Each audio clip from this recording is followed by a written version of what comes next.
¿Qué onda, raza? ¿Cómo están? Espero que se encuentren de lo mejor el día de hoy, porque el día de hoy vamos a hacer una pequeña y bastante breve introducción a lo que sería el estudio de la economía. Espero que les guste, dejen su like, suscríbanse, compartan y nos vemos.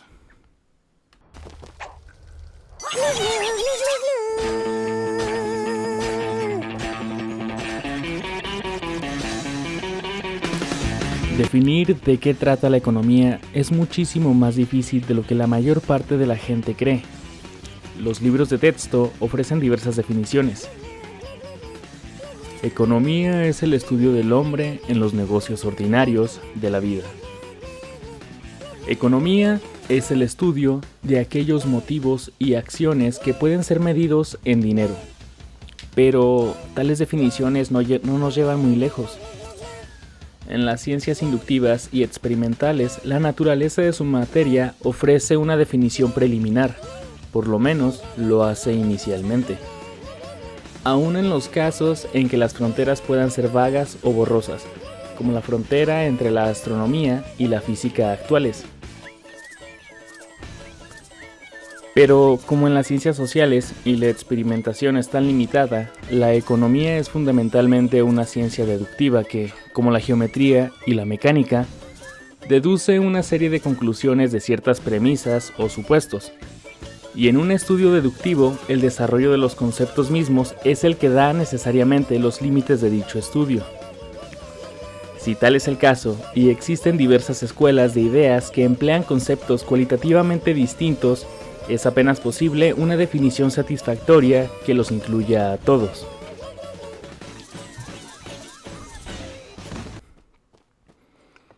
Cada concepto puede ser definido separadamente y luego la relación que guarda cada uno con los demás puede ser expresada en términos de algo más amplio, pero una respuesta definitiva y satisfactoria solo puede hacerse realidad cuando las diferencias cualitativas se reducen a un término común.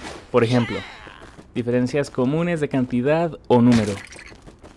Esta etapa, sin embargo, está lejos todavía en un campo tan poco explorado como el de las ciencias sociales, y por ahora parece que el modo más satisfactorio de definir la economía es hacerlo en términos de la cuestión en que se pregunta, y cuya respuesta se busca, y definir de manera semejante las escuelas ideológicas rivales, en términos de las diversas cuestiones que se proponen a sí mismas, o de las diferencias de los tipos de la respuesta que ofrecen. Mucha de la confusión que reina ahora en el campo de la economía se debe, según creo, a no poner en práctica este sencillo plan. Muchas discusiones en suspenso, por ejemplo entre los economistas clásicos y los modernos, no han tenido otro resultado que el empate y la confusión, debido a que los contrincantes no han llegado a comprender que cada uno estaba empeñado en responder una serie distinta de cuestiones. Ricardo y Marx, por ejemplo, estaban interesados en ciertos aspectos de la distribución de riqueza entre las clases. Jevons y Pareto, en las condiciones del equilibrio de los precios en un mercado abierto a la competencia. Gran parte de las discusiones sobre si cierta teoría es adecuada o no, digamos la de los salarios o la de las utilidades, depende de si dicha teoría responde las cuestiones que pretende responder cuando éstas se expresan con un mayor o menor grado de claridad. Más allá de un economista se ha embarcado en busca de respuestas a ciertas cuestiones empleando para ello un material de supuestos que, por su naturaleza, excluían la posibilidad de que tales cuestiones encontraran respuestas. Es opinión de moda pensar que los primeros economistas fueron los rudos artesanos de la ciencia económica que, trabajando con instrumentos inferiores y menor experiencia, levantaron su edificio de modo imperfecto, y que sus sucesores modernos han reparado los errores y las faltas de aquellos completando y acabando la estructura levantada. Se dice que Ricardo insistió solo en un lado del problema, verbigracia, en la oferta y no en la demanda, que se dio cuenta nada más de una de las series de fuerzas en acción, que Adam Smith echó ciertos cimientos, su investigación sobre las causas de la riqueza de las naciones, que ha necesitado para completarse la técnica perfeccionada de 100 años después.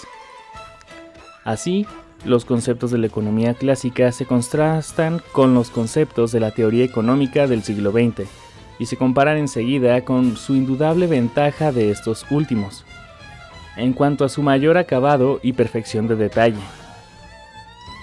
En lo que se diferencian, por ejemplo, en la importancia del coste de producción sobre la utilidad como determinación del valor de cambio, la rediscusión entre ellos se hace aparecer como si se tratara únicamente de distintas respuestas dadas a un mismo cuestionario básico. Este modo de ver las cosas es fundamentalmente erróneo. Resulta, por lo menos, una visión muy parcial del problema y más bien confunde que esclarece. Es probable que cualquier progreso en el asunto será estorbado seriamente mientras no se intente un modo de ver distinto y más juicioso.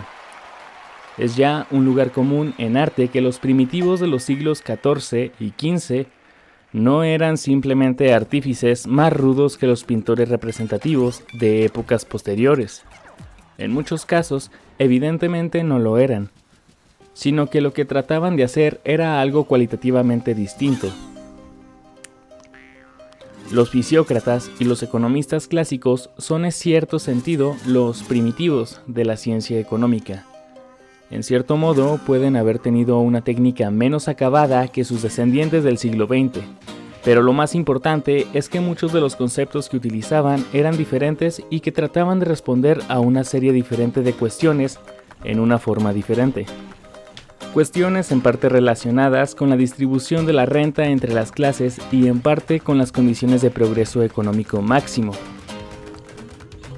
Los economistas actuales oscurecen este hecho porque se imaginan que ellos están respondiendo y sostienen ciertamente que responden a muchas de las cuestiones que sus antecesores clásicos se aplicaron en responder. Pero creo que, en gran parte, el material que se usa llega en realidad a soluciones que de hecho se refieren a cuestiones de un sentido completamente diverso y más limitado.